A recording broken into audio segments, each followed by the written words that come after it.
National Statuary Hall, I think that it has a great effect upon them, because as they walk over these marble floors, they glance down and see where former presidents sat.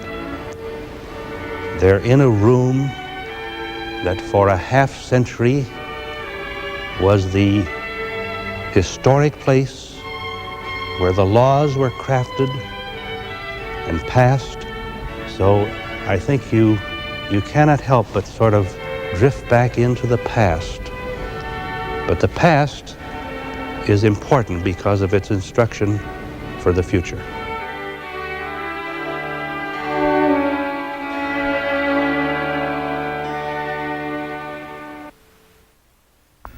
The third presidential debate of 1960 was held on October 13th.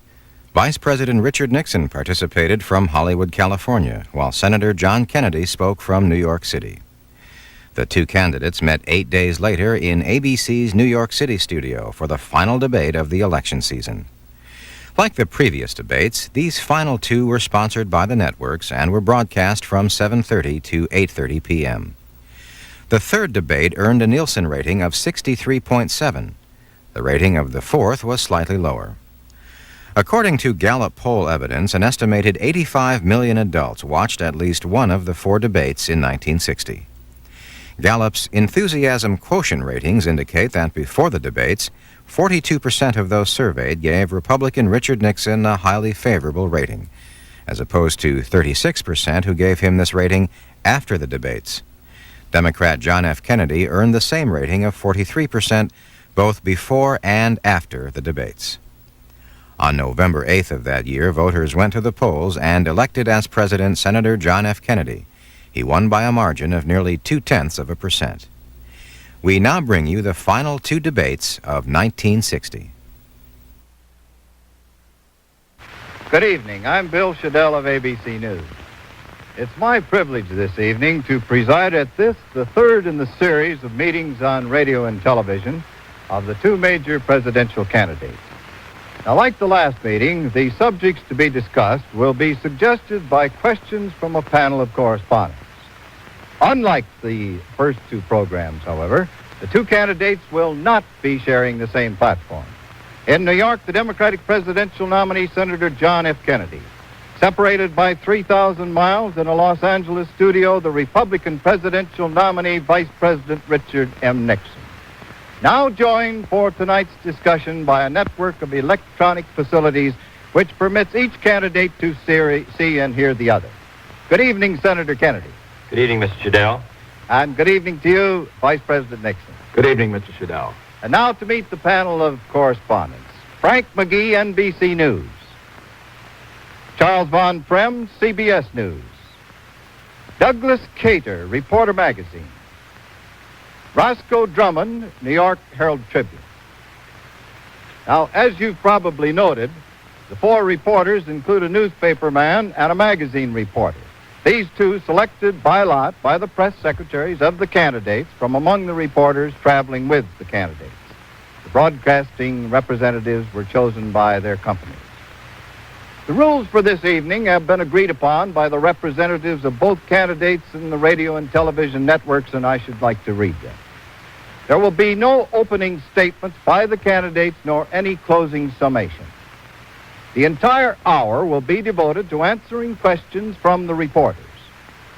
Each candidate to be questioned in turn with opportunity for comment by the other. Each answer will be limited to 2.5 minutes, each comment to 1.5 minutes. The reporters are free to ask any question they choose on any subject. Neither candidate knows what questions will be asked. Time alone will be determine who will be asked the final question. Now, the first question is from Mr. McGee and is for Senator Kennedy. Senator Kennedy, yesterday you used the words trigger happy in referring to Vice President Richard Nixon's stand on defending the islands of Quemoy and Matsu. Last week, on a program like this one, you said the next president would come face to face with a serious crisis in Berlin. So the question is, would you take military action to defend Berlin?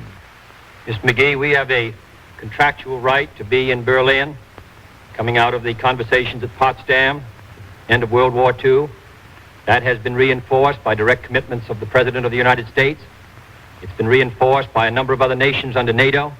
I have stated on many occasions that the United States must meet its commitment on Berlin. It is a commitment that we have to meet if we're going to protect the security of Western Europe. And therefore, on this question, I don't think that there is any doubt in the mind of any American. I hope there is not any doubt in the mind of any member of the community of West Berlin. I'm sure there isn't any doubt in the mind of the Russians. We will meet our commitments to maintain the freedom and independence of West Berlin. Mr. Vice President, do you wish to comment?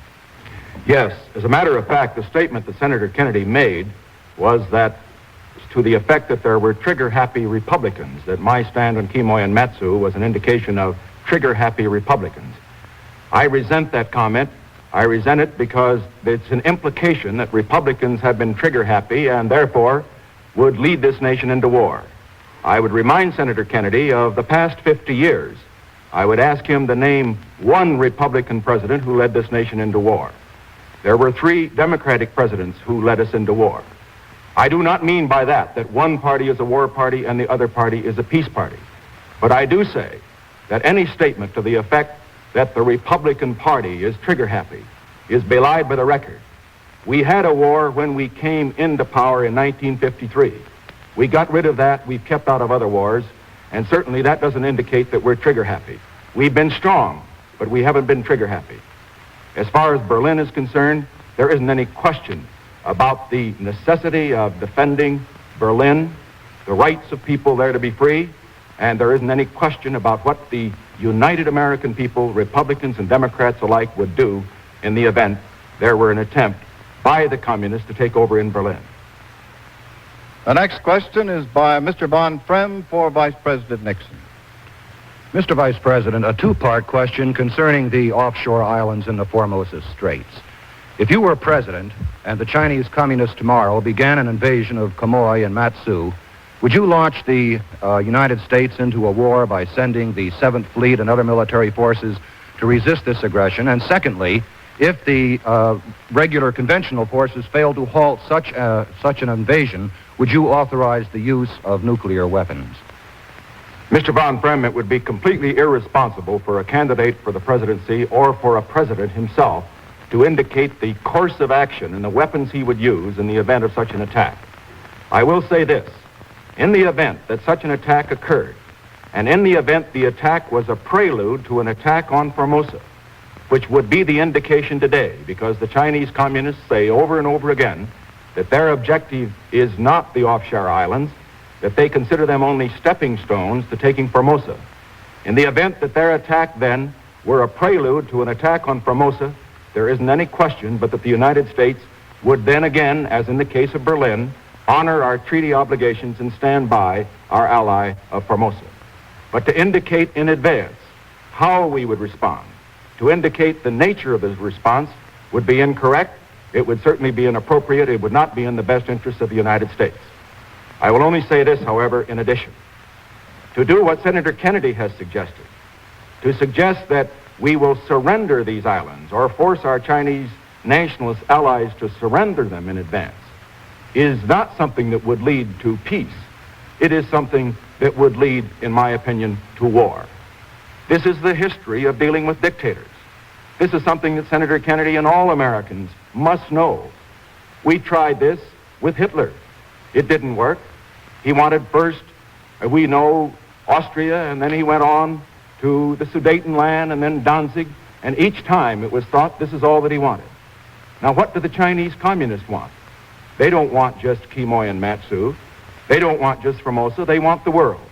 And the question is, if you surrender or indicate in advance that you're not going to defend any part of the free world, and you figure that's going to satisfy them, it doesn't satisfy them. It only whets their appetite. And then the question comes, when do you stop them? I've often heard President Eisenhower, in discussing this question, make the statement that if we once start the process of indicating that this point or that point is not the place to stop those who threaten the peace and freedom of the world, where do we stop them? And I say that those of us who stand against surrender of territory, this or any others, in the face of blackmail and the face of force by the communists, are standing for the course that will lead to peace. Senator Kennedy, do you wish to comment? Yes, the United States now has a treaty, which I voted for in the United States Senate in 1955, to defend Formosa and the Pescadores Islands. The islands which Mr. Nixon is discussing are 5 or 4 miles, respectively, off the coast of China. Now, when Senator Green, the chairman of the Senate Foreign Relations Committee, wrote to the president, he received back on the 2nd of October 1958, neither you nor any other American need feel the U.S. will be involved in military hostilities merely in the defense of Kimoya-Matsu. Now, that is the issue. I believe we must meet our commitment to Formosa. I support it, and the Pescadores Islands. That is the present American position. The treaty does not include these 2 islands. Mr. Nixon suggests that the United States should go to war if these 2 islands are attacked. I suggest that if Formosa is attacked, or the Pescadores, or if there's any military action in any area which indicates an attack on Formosa and the Pescadores, then, of course, the United States is at war to defend its treaty. Now, I must say what Mr. Nixon wants to do is commit us, as I understand him, so that we can be clear if there's a disagreement. He wants us to be committed to the defense of these islands, merely as the defense of these islands as free territory, not as part of the defense of Formosa. Admiral Yarnell, the commander of the Asiatic Fleet, has said that these islands are not worth the bones of a single American. The President of the United States has indicated they are not within the treaty area. They were not within the treaty area when the treaty was passed in 55. We have attempted to persuade Chiang Kai-shek as late as January of 1959 to reduce the number of troops he has on there. This is a serious issue, and I think we ought to understand completely if we disagree, and if so, where. Mr. Cater has the next question for Senator Kennedy. Senator Kennedy, last week you said that before we should hold another summit conference, that it was important that the United States build its strength. Modern weapons take quite a long time to build. What sort of prolonged period do you envisage before there can be a summit conference? And do you think that there can be any new initiatives on the grounds of nuclear disarmament, nuclear control, or weapons control during this period? Well, I think we should strengthen our conventional forces, and we should attempt in January, February, and March of next year to increase the airlift capacity of our conventional forces. Then I believe that we should move full-time on our missile production, particularly on Minuteman and on Polaris. It may be a long period, but we must get started immediately. Now, on the question of disarmament, particularly nuclear disarmament, I must say that I feel that another effort should be made by a new administration in January of 1961 to renew negotiations with the Soviet Union and see whether it's possible to come to some conclusion which will lessen the chances of contamination of the atmosphere and also lessen the chances that other powers will begin to possess a nuclear capacity. There are indications because of new inventions that 10, 15, or 20 nations will have a nuclear capacity, including Red China, by the end of the presidential office in 1964. This is extremely serious. There have been many wars in the history of mankind, and to take a chance now and not make every effort that we could make to provide for some control over these weapons, I think would be a great mistake. One of my disagreements with the present administration has been that I don't feel a real effort has been made on this very sensitive subject, not only of nuclear control, but also of general disarmament. Less than 100 people have been working throughout the entire federal government on this subject, and I believe it's been reflected in our success and failures at Geneva. Now, we may not succeed. The Soviet Union may not agree to an inspection system. We may not be able to get satisfactory assurances. It may be necessary for us to begin testing again. But I hope the next administration, and if I have anything to do with it, the next administration will, make one last great effort to provide for control of nuclear testing, control of nuclear weapons, if possible, control of outer space, free from weapons, and also to begin again the subject of general disarmament levels. These must be done. If we cannot succeed, then we must strengthen ourselves. But I would make the effort, because I think the fate not only of our own civilization, but I think the fate of the world and the future of the human race is involved in preventing a nuclear war. Mr. Vice President, your comment? Yes, I am going to make a major speech on this whole subject next week before the next debate, and I will have an opportunity then to answer any other questions that may arise with regard to my position on it. There isn't any question but that we must move forward in every possible way to reduce the danger of war, to move toward controlled disarmament, to control tests. But also, let's have in mind this. When Senator Kennedy suggests that we haven't been making an effort, he simply doesn't know what he's talking about. It isn't a question of the number of people who are working in an administration. It's a question of who they are. This has been one of the highest level operations in the whole State Department, right under the President himself. We have gone certainly the extra mile and then some in making offers to the Soviet Union on control of tests, on disarmament, and in every other way. And I just want to make one thing very clear. Yes, we should make a great effort, but under no circumstances must the United States ever make an agreement based on trust. There must be an absolute guarantee. Now, just to comment on Senator Kennedy's last answer.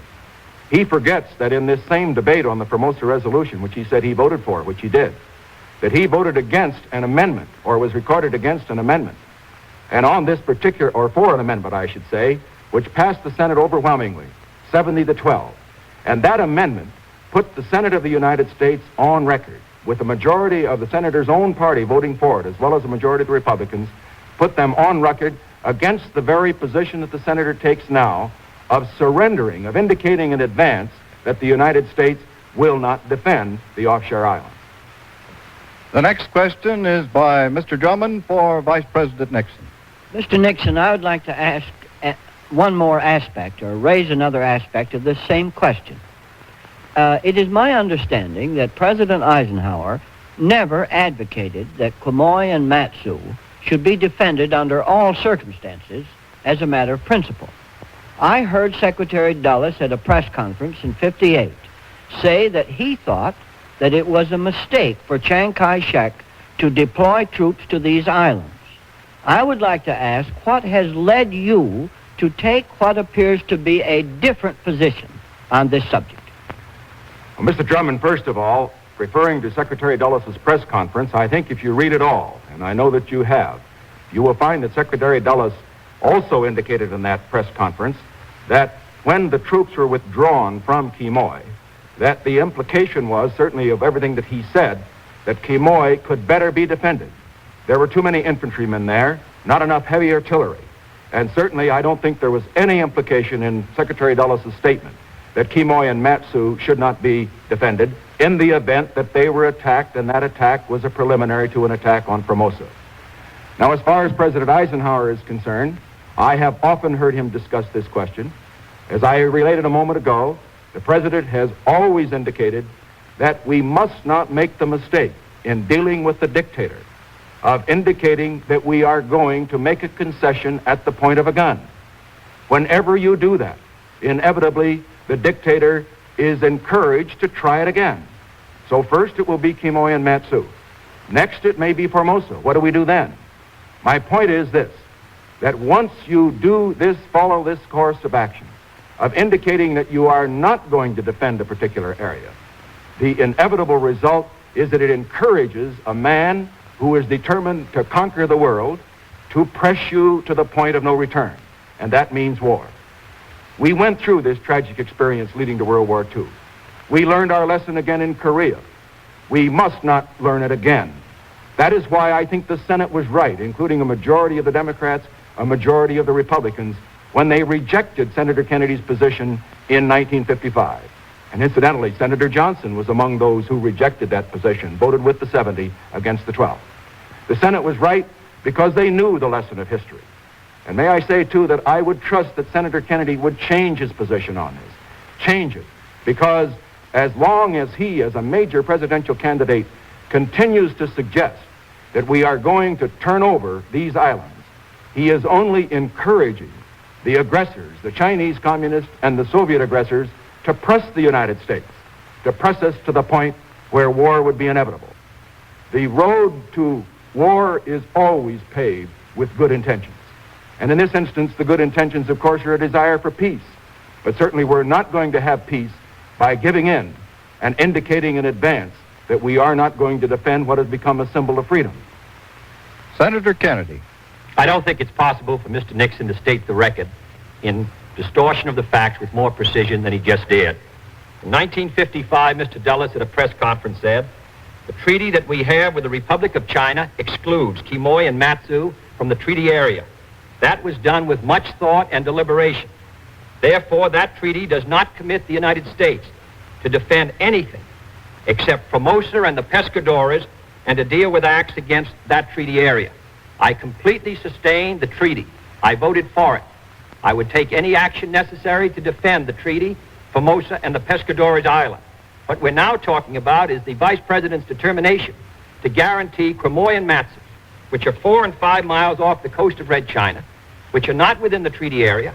I do not suggest that Chiang Kai-shek and this administration has been attempting since 1955 to persuade Chiang Kai-shek to lessen his troop commitments.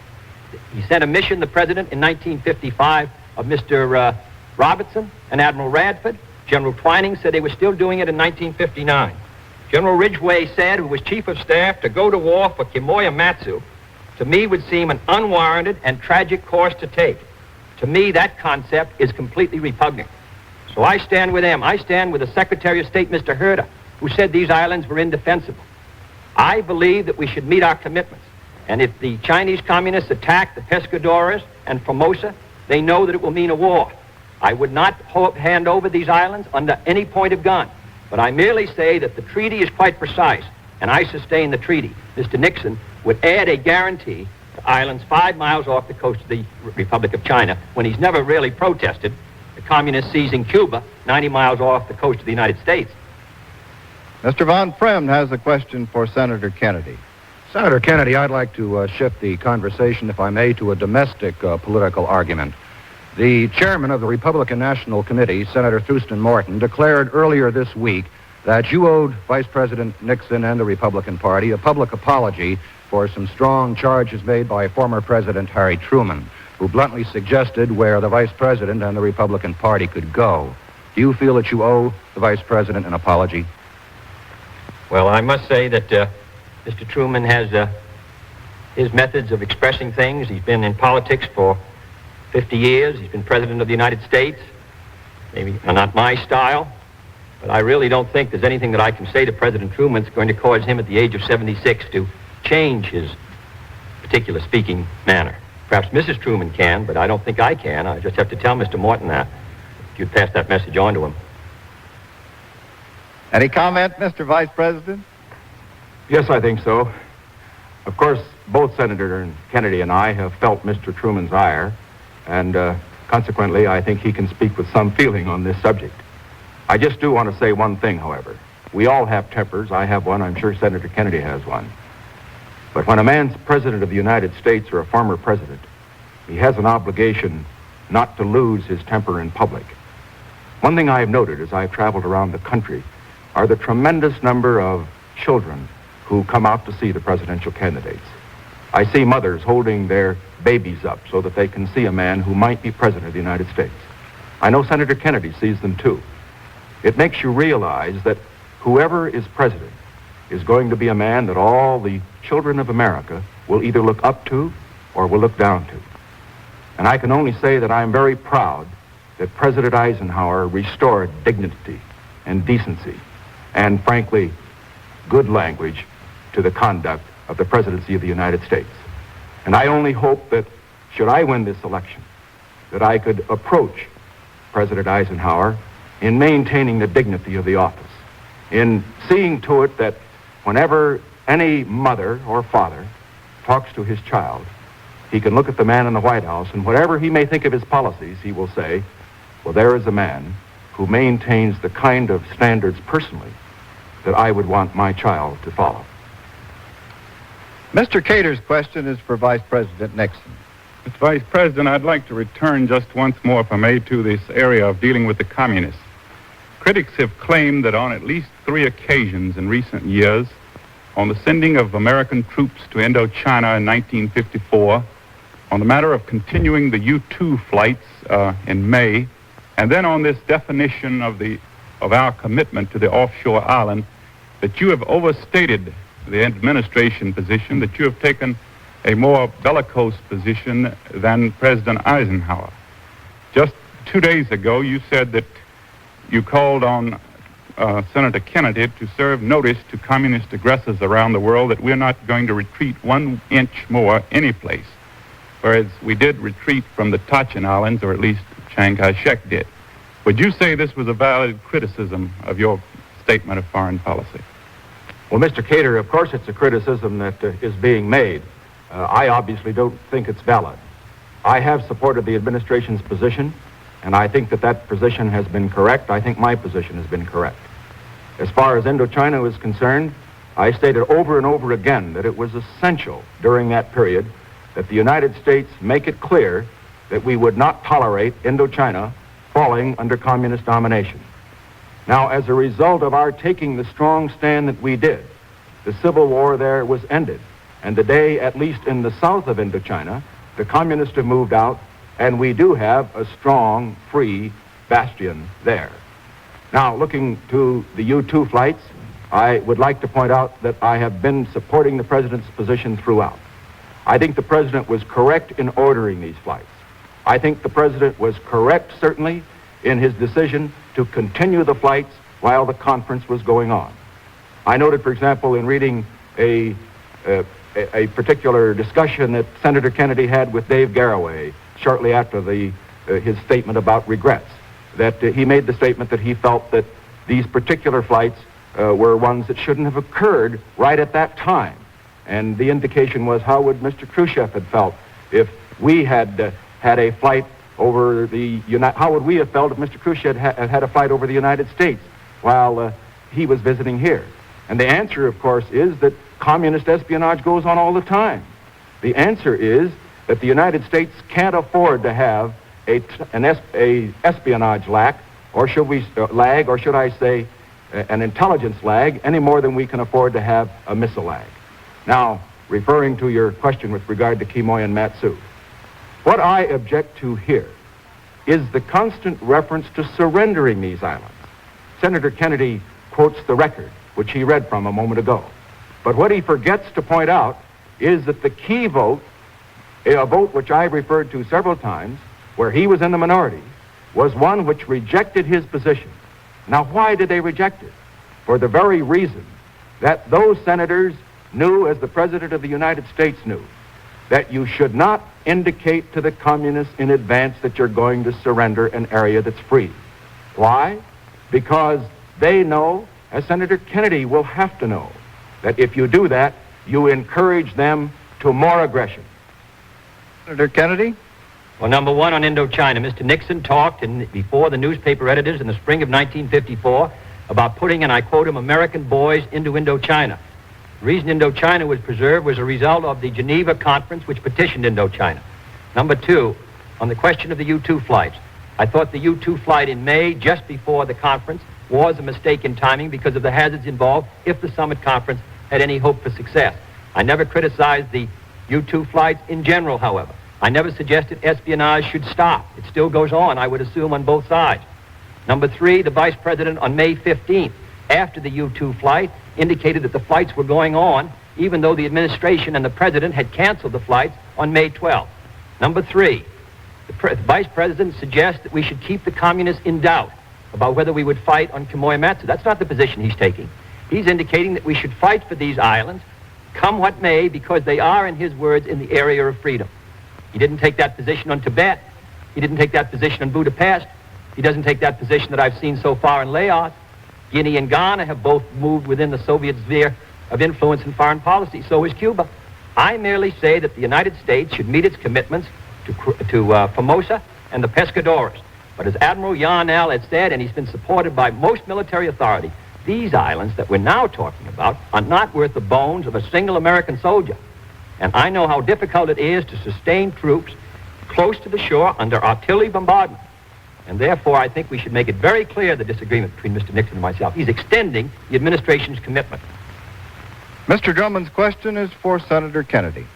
Mr. Kennedy, Representative Adam Clayton Powell, in the course of his speaking tour in your behalf, is saying, and I quote, "The Ku Klux Klan is riding again in this campaign. If it doesn't stop, all bigots will vote for Nixon, and all right-thinking Christians and Jews will vote for Kennedy rather than be found in the ranks of the Klan-minded, end quotation. Governor Michael DeSalle is saying much the same thing. What I would like to ask Senator Kennedy is, what is the purpose of this sort of thing, and how do you feel about it? Well, Mr. Griffin, I believe, who is the head of the Klan, who lives in Tampa, Florida, indicated in a statement, I think 2 or 3 weeks ago, that he was not going to vote for me, and that he was going to vote for Mr. Nixon. I do not suggest in any way, nor have I ever, that indicates that Mr. Nixon has the slightest sympathy, involvement, or in any way imply any inferences in regard to the Ku Klux Klan. That's absurd. I don't suggest that. I don't support it. I would disagree with it. Mr. Nixon knows very well that in this whole matter, he's been involved in the so-called religious discussion in this campaign. I have never suggested, even by the vaguest implication, that he did anything but disapprove of it. And that's my view now. I disapprove of the issue. I do not suggest that Mr. Nixon does in any way. Mr. Vice President. Well, I welcome this opportunity to join Senator Kennedy completely on that statement, and to say before this largest television audience in history something that I have been saying in the past and will always say in the future. On our last television debate, I pointed out that it was my position that Americans must choose the best man that either party could produce. We can't settle for anything but the best. And that means, of course, the best man that this nation can produce. And that means that we can't have any test of religion. We can't have any test of race. It must be a test of the man. Also, as far as religion is concerned, I have seen communism abroad. I see what it does. Communism is the enemy of all religions. And we who do believe in God must join together. We must not be divided on this issue. The worst thing that I can think can happen in this campaign would be for it to be decided on religious issues. I obviously repudiate the Klan. I repudiate anybody who uses the religious issue. I will not tolerate it. I have ordered all of my people to have nothing to do with it.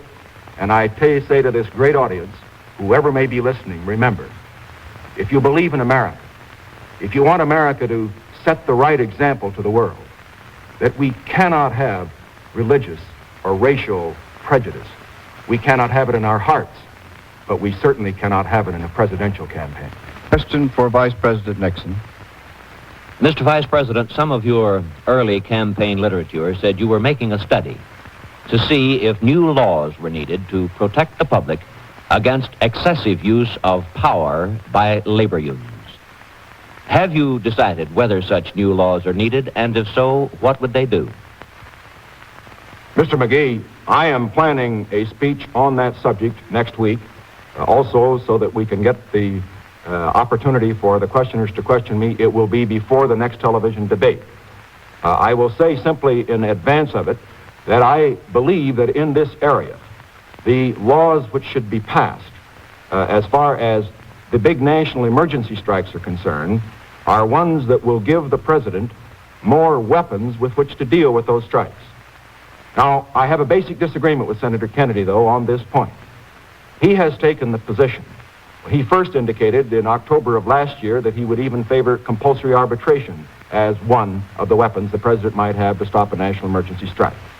I understand in his last speech before the Steelworkers Union that he changed that position and indicated that he felt that government seizure might be the best way to stop a strike which could not be settled by collective bargaining.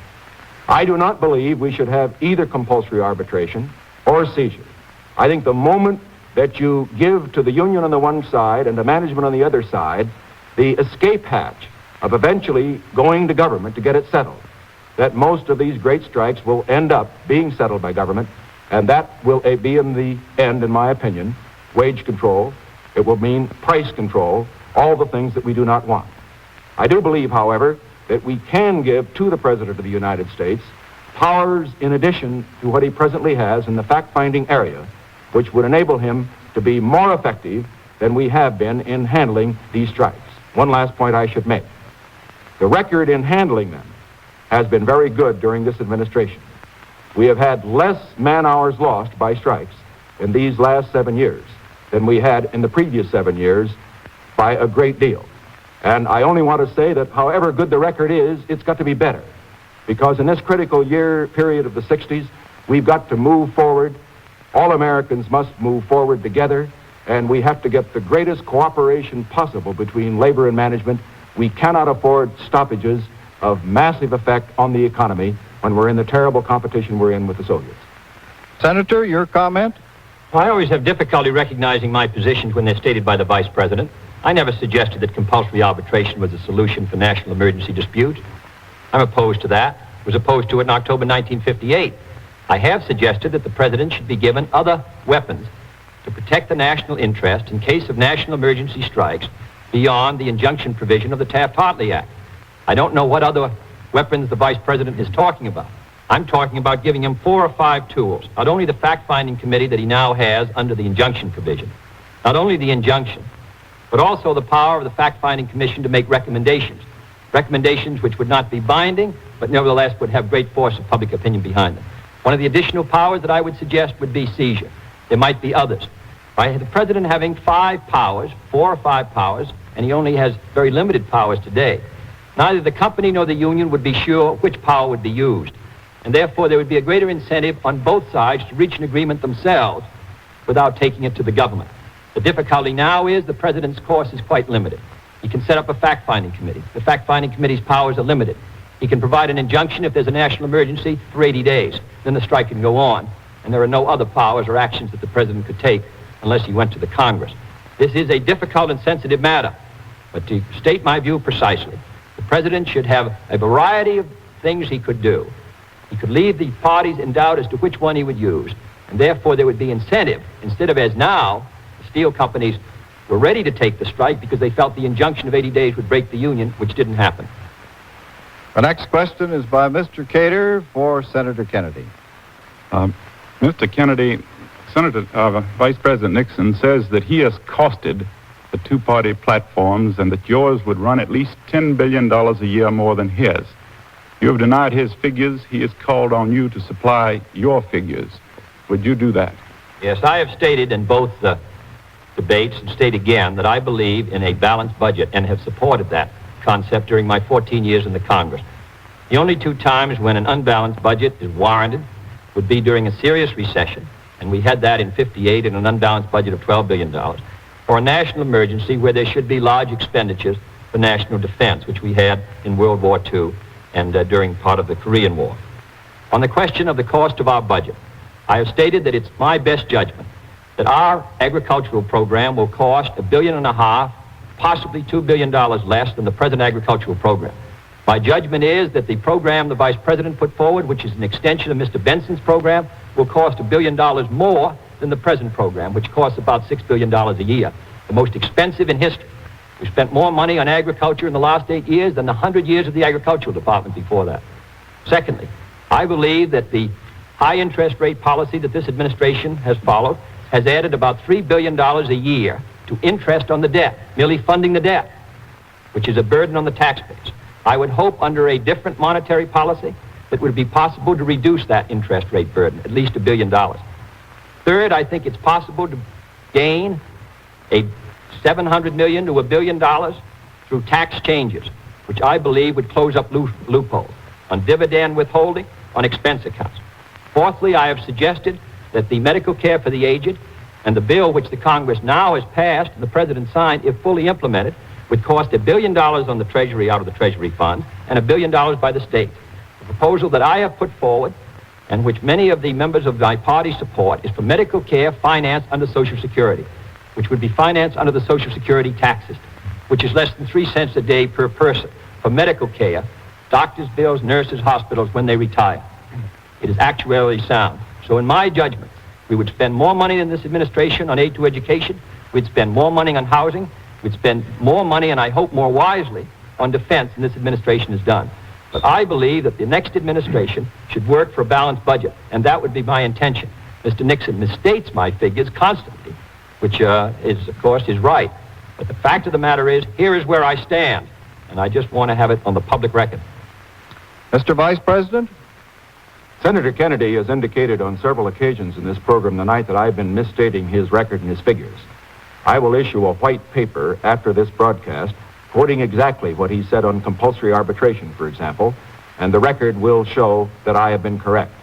Now, as far as his figures are concerned here tonight, he again is engaging in this, what I would call mirror game of here it is and here it isn't.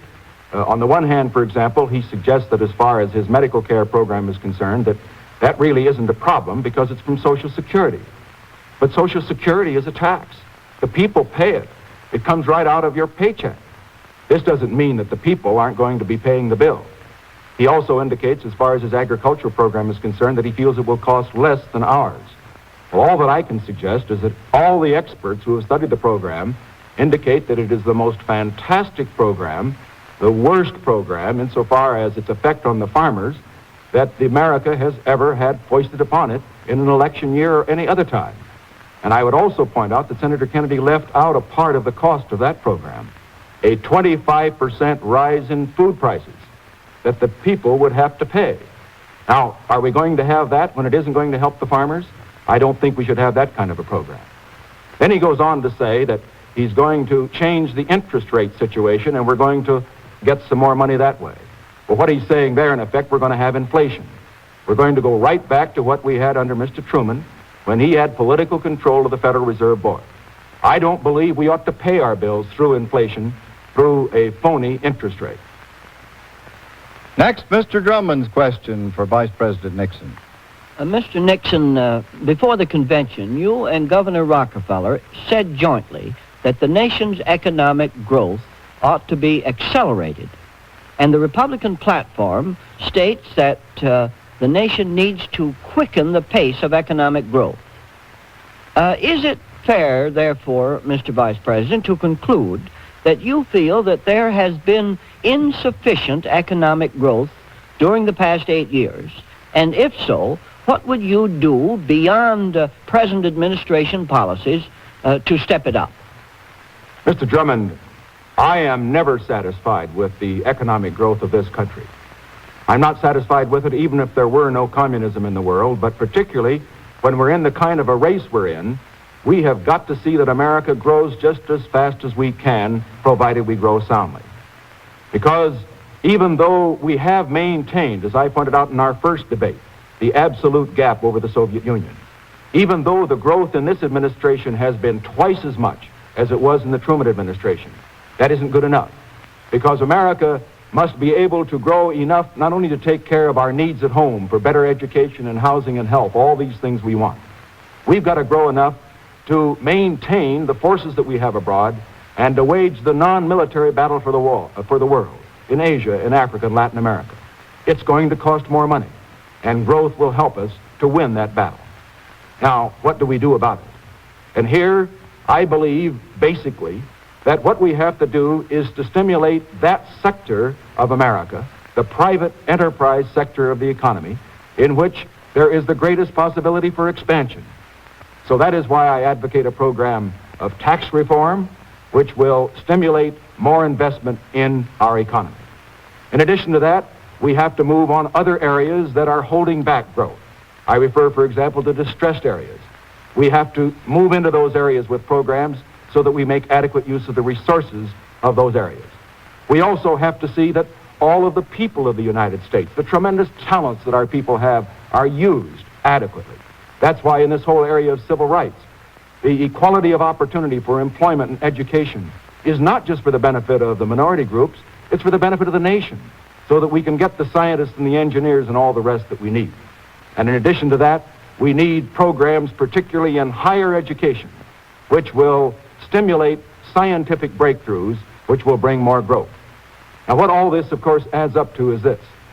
America has not been standing still. Let's get that straight. Anybody who says America's been standing still for the last 7.5 years hasn't been traveling around America. He's been traveling in some other country. We have been moving. We have been moving much faster than we did in the Truman years. But we can and must move faster. And that's why I stand so strongly for programs that will move America forward in the 60s. Move her forward so that we can stay ahead of the Soviet Union and win the battle for freedom and peace. Senator Kennedy. Well, first, may I correct a statement which was made before that under my agricultural program, food prices would go up 25%. That's untrue. The farmer who grows wheat gets about 2.5 cents out of a 25-cent loaf of bread, even if you put his income up 10%. That'd be 2 3/4%, 3 cents out of that 25 cents. The man who grows tomatoes, it costs less for those tomatoes than it does for the label on the can. And I believe when the average hour for many farmers' wage is about 50 cents an hour, he should do better.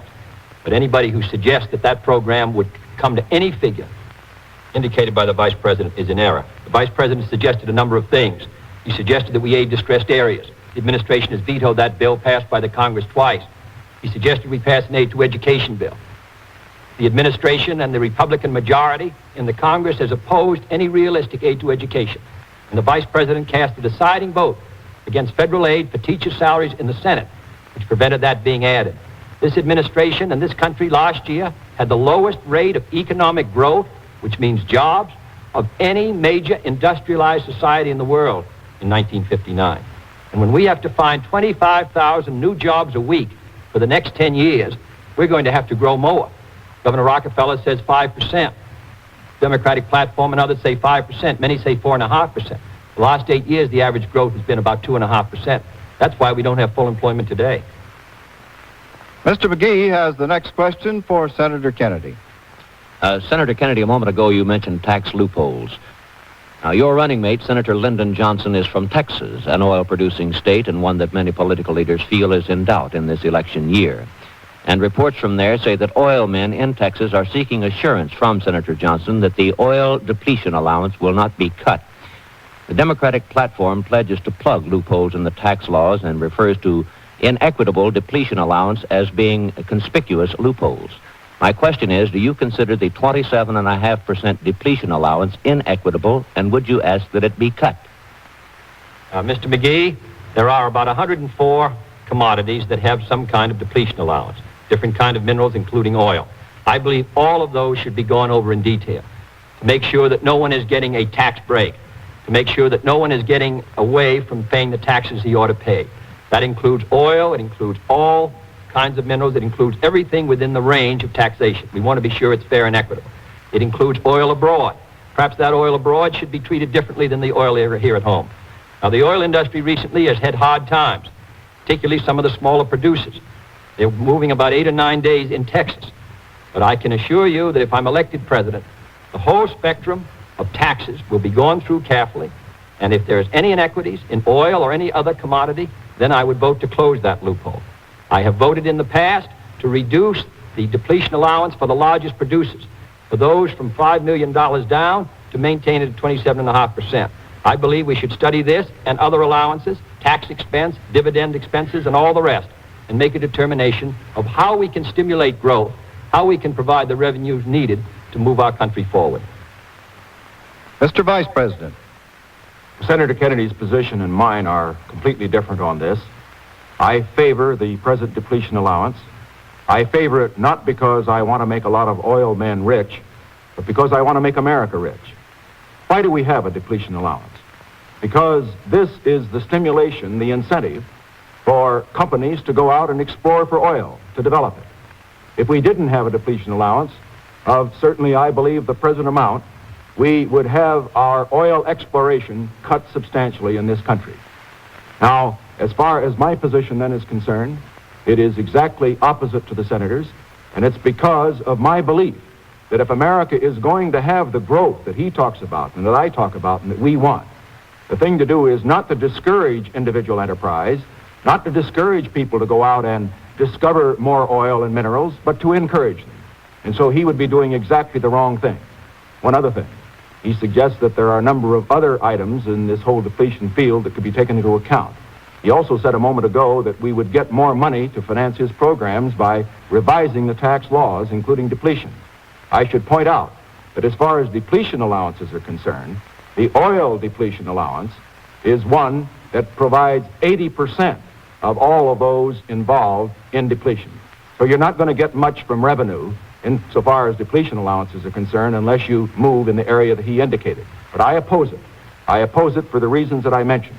I oppose it because I want us to have more oil exploration and not less. Gentlemen, if I may remind you, time is growing short, so please keep your questions and answers as brief as possible, consistent with clarity. Mr. Von Frem for Vice President Nixon. Mr. Vice President, in the past 3 years, there has been an exodus of more than $4 billion of gold from the United States, apparently for two reasons. Because exports have slumped and haven't covered imports, and because of increased American investments abroad. If you were president, how would you go about stopping this departure of gold from our shores? Well, Mr. Von Frem, the first thing we have to do is to continue to keep confidence abroad in the American dollar. That means that we must continue to have a balanced budget here at home in every possible circumstance that we can.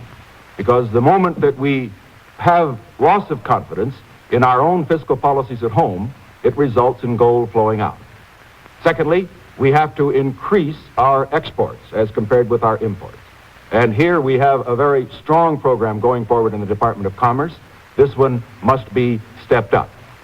Beyond that, as far as the gold supply is concerned, and as far as the movement of gold is concerned, we have to bear in mind that we must get more help from our allies abroad in this great venture in which all free men are involved of winning the battle for freedom.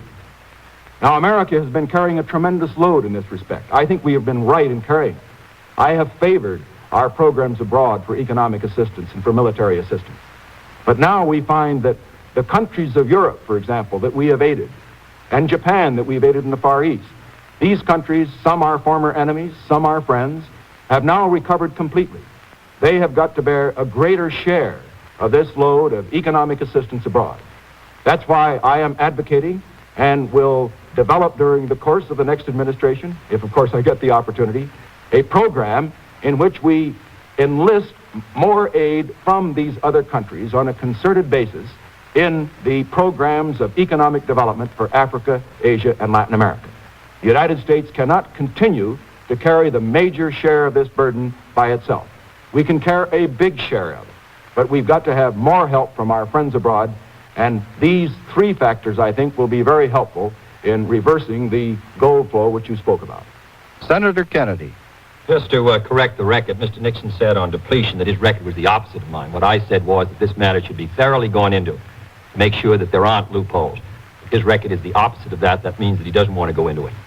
Now, on the question of the gold, the difficulty, of course, is that we do have heavy obligations abroad, that we've therefore had to maintain not only a favorable balance of trade, but also send a good deal of our dollars overseas to pay our troops, maintain our bases, and sustain other economies. In other words, if we're going to continue to maintain our position in the 60s, we have to maintain a sound monetary and fiscal policy. We have to have control over inflation.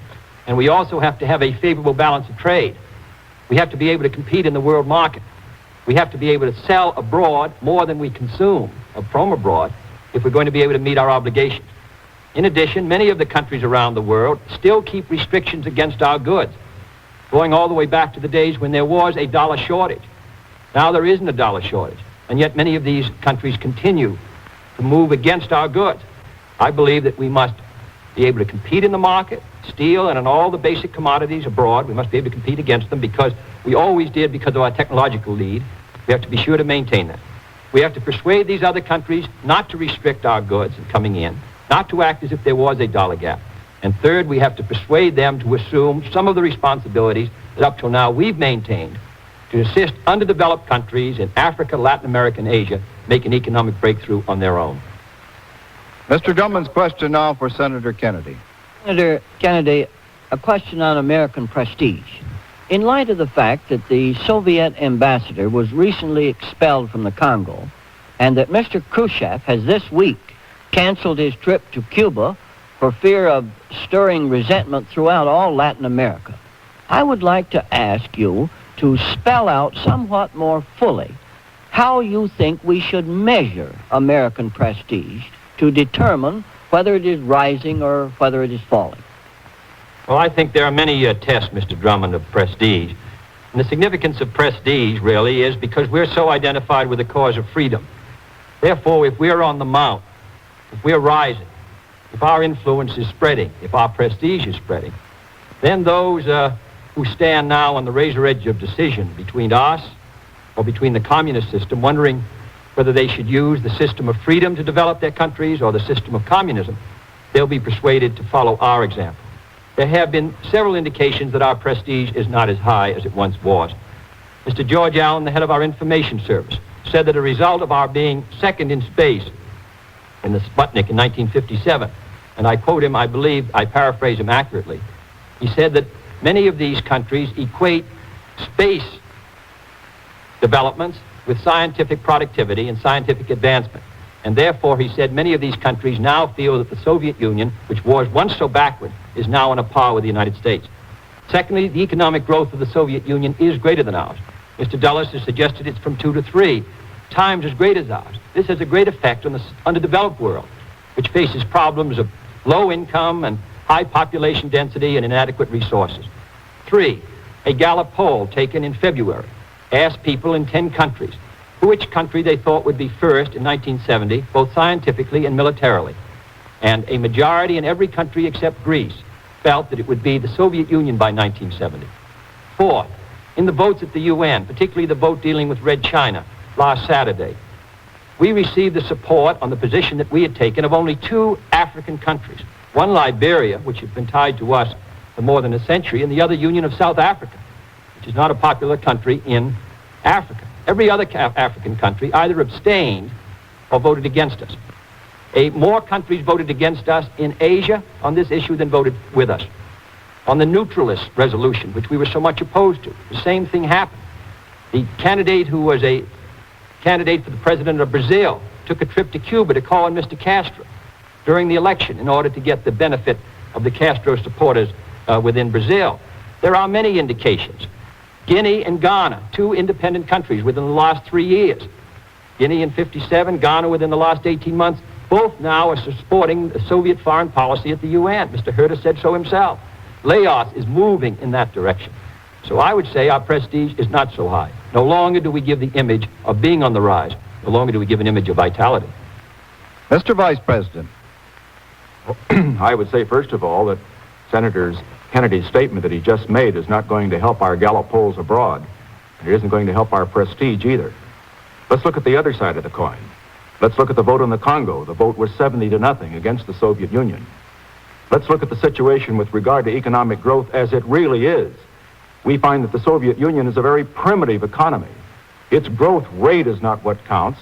It's whether it is catching up with us, and it is not catching up with us. We're well ahead, and we can stay ahead, provided we have confidence in America and don't run her down in order to build her up. We could look also at other items which Senator Kennedy has named, but I will only conclude by saying this. In this whole matter of prestige, in the final analysis, it's whether you stand for what's right. And getting back to this matter that we discussed at the outset, the matter of Quemoy and Matsu, I can think of nothing that will be a greater blow to the prestige of the United States among the free nations in Asia than for us to take Senator Kennedy's advice that will go against what a majority of the members of the Senate, both Democrat and Republican, did and said in 1955, and to say in advance, we will surrender an area to the communists. In other words, if the United States is going to maintain its strength and its prestige, we must not only be strong militarily and economically, we must be firm diplomatically. And certainly, we have been speaking, I know, of whether we should have retreat or defeat. Let's remember that the way to win is not to retreat and not to surrender. Thank you, gentlemen. As we mentioned at the opening of this program, the candidates agreed that the clock alone would determine who had the last word.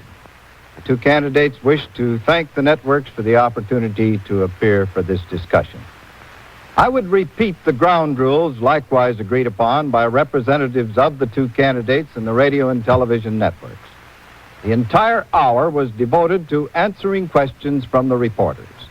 Each candidate was questioned in turn, and each had the opportunity to comment on the answer of his opponent. The reporters were free to ask any question on any subject. Neither candidate was given any advance information on any question that would be asked.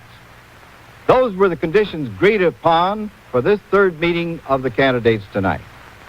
Now, I might add that also agreed upon was the fact that when the hour got down to the last few minutes, if there was not sufficient time left for another question and suitable time for answer and comment, the questioning would end at that point.